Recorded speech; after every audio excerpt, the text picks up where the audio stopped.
All right, guys, I'm back with you. As promised, I've got a video showing you how to make a DIY homemade electroplating solution. It's specifically going to be an acid copper electroplating solution.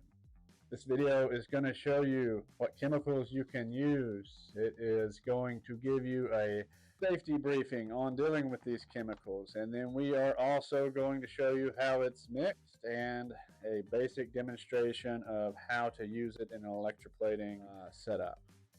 With that, let's begin. This is copper sulfate in its crystalline form. Copper sulfate pentahydrate, technically. This can be found in your routine run-of-the-mill root killers. You can buy this at almost any home goods store. It's 99% copper sulfate pentahydrate there. Copper sulfate, relatively harmless to come into contact with. It can cause minor skin irritation, some respiratory and eye irritation.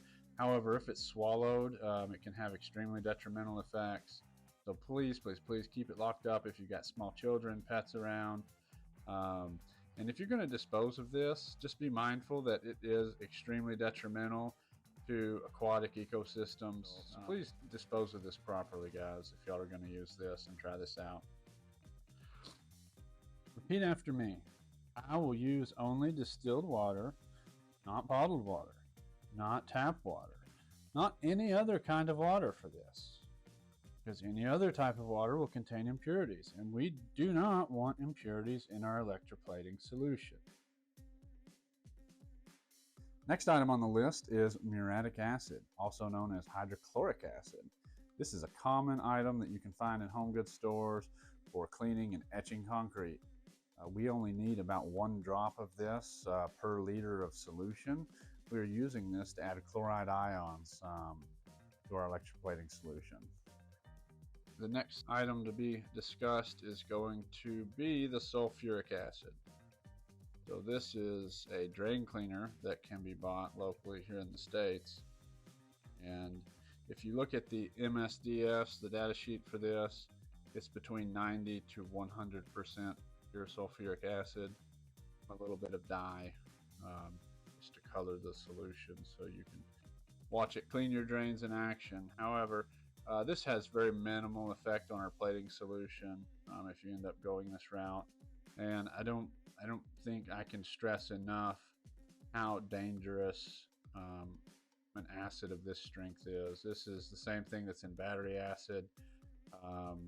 It is fatal if swallowed. It will burn your skin. It will eat your clothes. It can cause blindness. So really, really, really, no matter what you're doing with this chemical, you need to take extreme safety precautions anytime you're handling it. It needs to be locked up. It needs to be out of reach of kids at all times. Animals do not need to be around it. And really, it's something that you should not mess with unless you're willing to accept that level of responsibility for it. Take the proper precautions, use the proper safety equipment.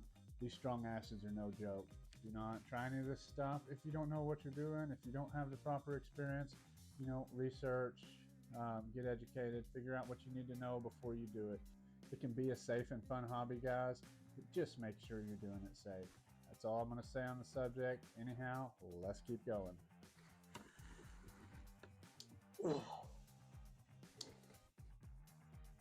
All right, my dudes, let's make some electroforming solution.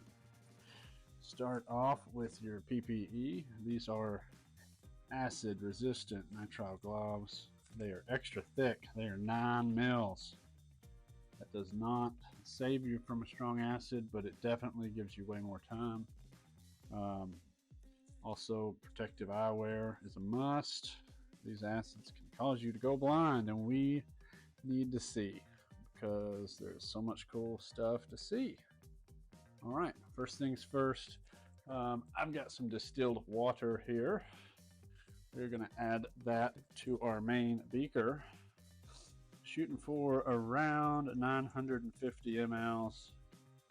Doesn't have to be perfect, guys. This is around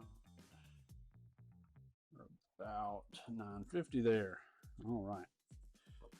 Next thing we want to do, I'm going to go ahead and drop in a stir rod. I've got this on a magnetic stir plate.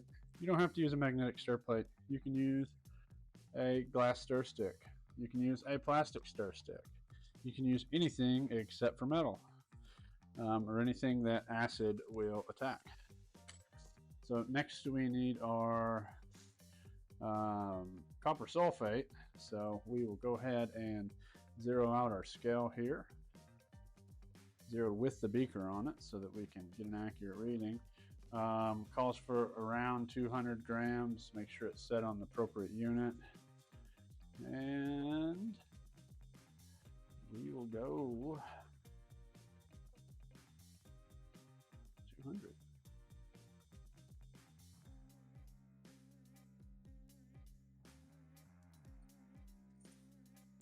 Right, almost. Good. Oh, 202. That's fine. No big deal. Right around. I mean, we can get it perfect for the video. Let's dump out 2 grams. Oh, look at that. All right, 2 grams. All right, so what I'm going to do over here, again, if you don't have one of these, that is fine. We're going to turn it on. We're going to turn the stir rod on. And if you have heat, you can apply. That will help. Just dissolve the copper sulfate faster. And then you just want to add your copper sulfate to the mix. Your stir will take care of it if you have one. Otherwise, this will all have to be done manually. And I've been there, done that, and that's why I bought an electric hot plate stirrer. It is no fun.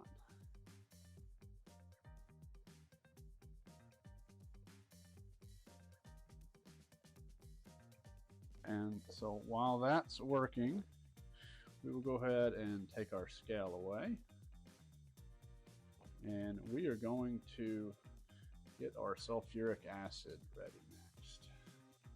So we need 50 mLs of sulfuric acid.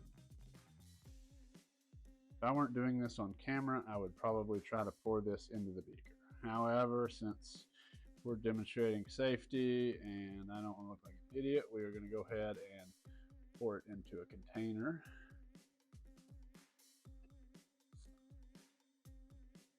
I'm going to replace the cap.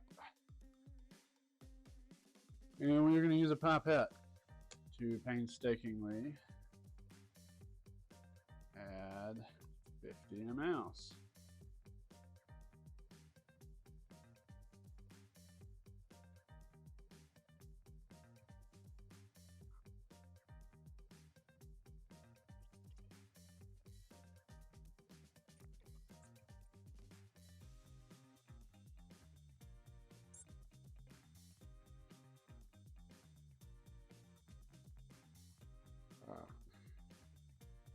Right at 50.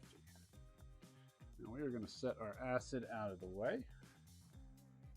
Gloves are acid free still, that's good. I'm just going to assist this a little bit for the sake of the speed of the video.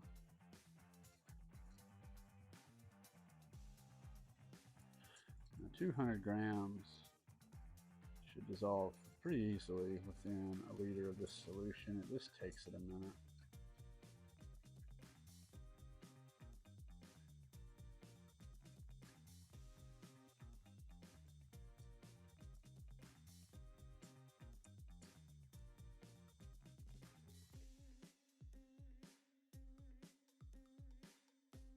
All right, move this out of the way.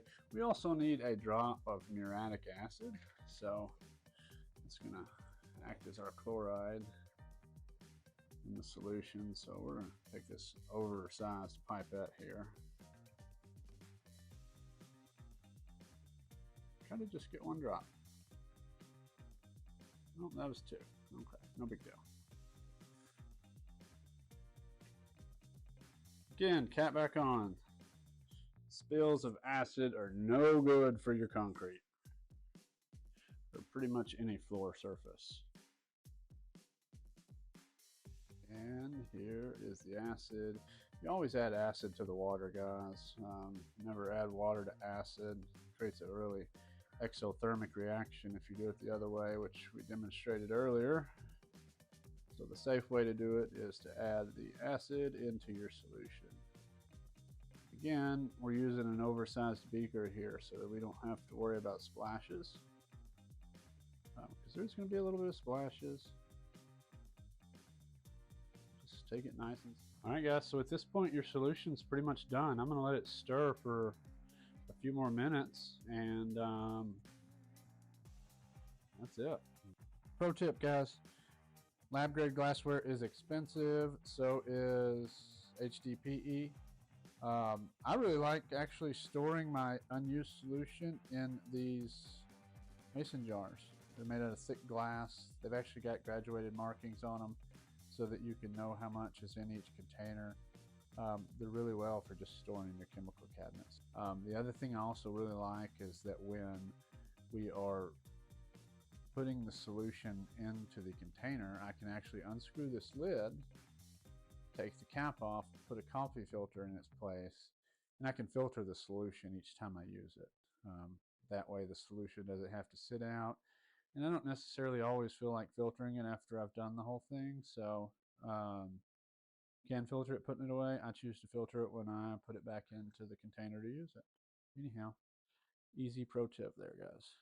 So I'll catch you guys on the flip side when we start plating with this. Alright guys, I want to demonstrate this homemade plating solution that's been painted with our DIY graphite paint. If you haven't seen that video, check it out. It's really simple. It works really well. You have great results. It's hanging from a copper wire.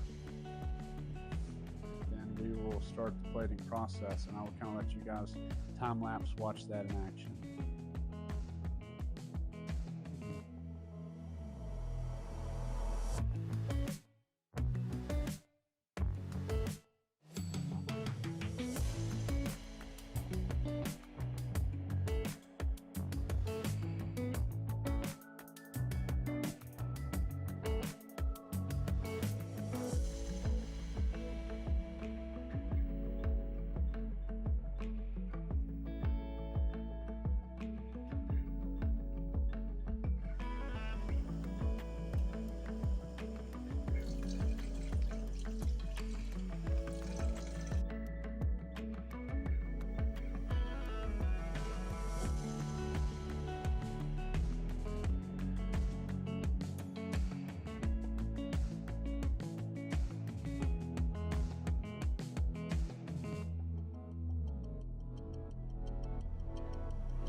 All right, it's been roughly 3 or 4 hours now.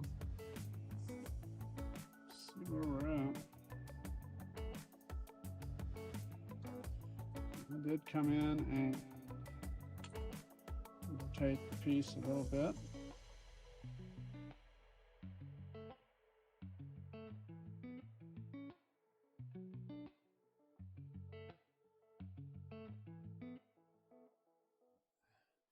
Anyhow, I hope you enjoy it. The next video is going to be the big reveal of the functional comm badge that's electroplated.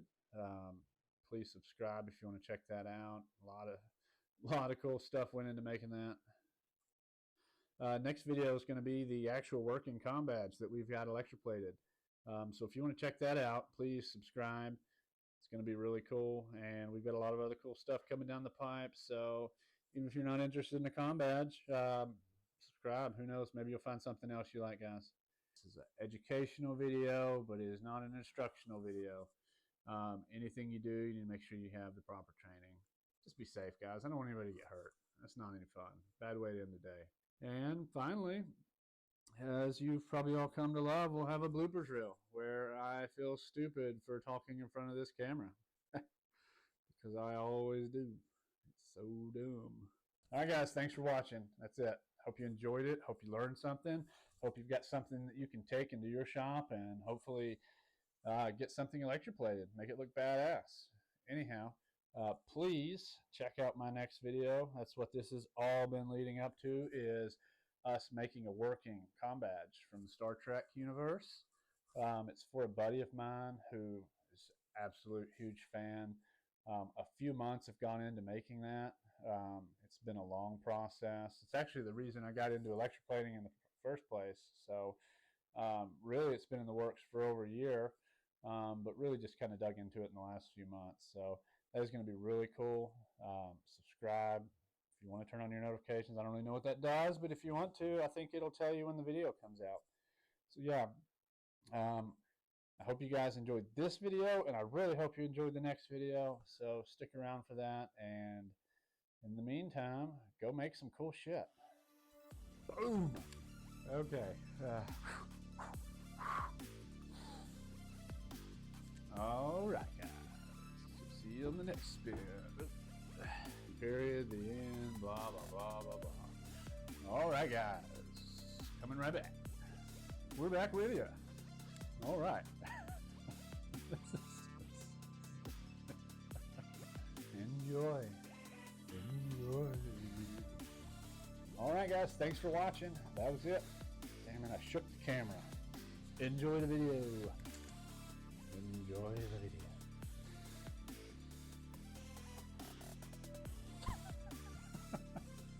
I like it. I'm blue, dabba dee dabba da. I'm blue. Got a blue little house and a blue little window. Blue Corvette and everything he does is blue. All right, let's have a story time real quick, guys. So, talking about safety of dealing with acids, when I was maybe 16 or 17, I came across a bottle of concentrated muriatic acid. And like any kid that age does, they take their mom's favorite vase, glass, and proceeds to fill it halfway full, and then drops a large ball of aluminum foil into said vase. Instant regret. Before I even really knew what was going on, there was steam, there was smoke, it was a violent reaction, it was bubbling over the top into the sink. Myself, my mom, my siblings, we all started coughing. It was releasing a noxious gas into the air. Had snot running down my face. My mom was threatening to kill me. By the time we realized what was going on, it was pretty bad. She proceeded to grab her brand new favorite pair of oven mitts, which were unfortunately destroyed, grab the vase, and run it outside. As soon as the vase hit the ground, it shattered, most likely from the heat. It really looked like it might have been on fire at that point. It was a violent reaction. Point of that story is to say that that container was not built to hold that reaction. And so anytime we're dealing with strong acids, we have to make sure we're using the appropriate glassware or containers to contain these solutions. Regular household glass, it can hold acids, but it's not really well designed for containing these exothermic reactions where it gets really hot. So you really would like a chemistry grade like borosilicate.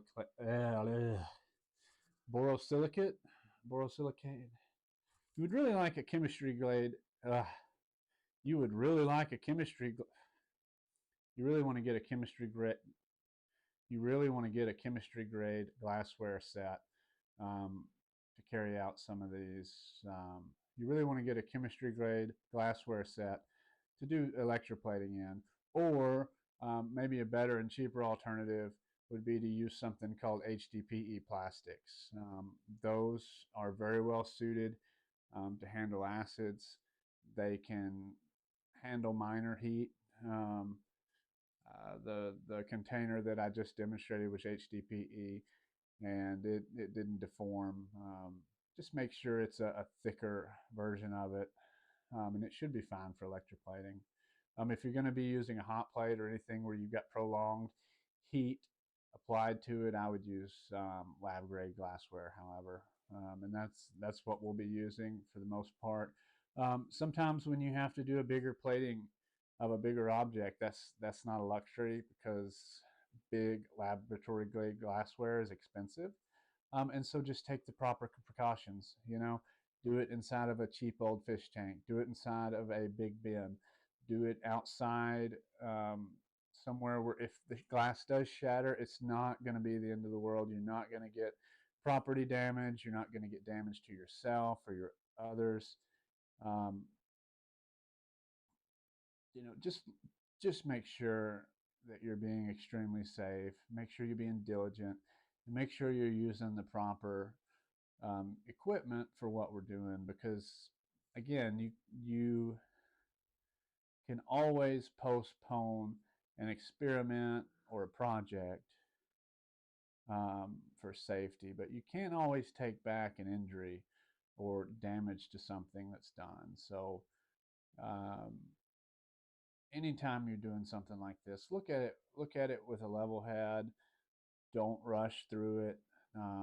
By rushing it and cutting corners, that's how people get hurt, and that's how you get hurt. um, and that just really takes the fun out of this whole thing.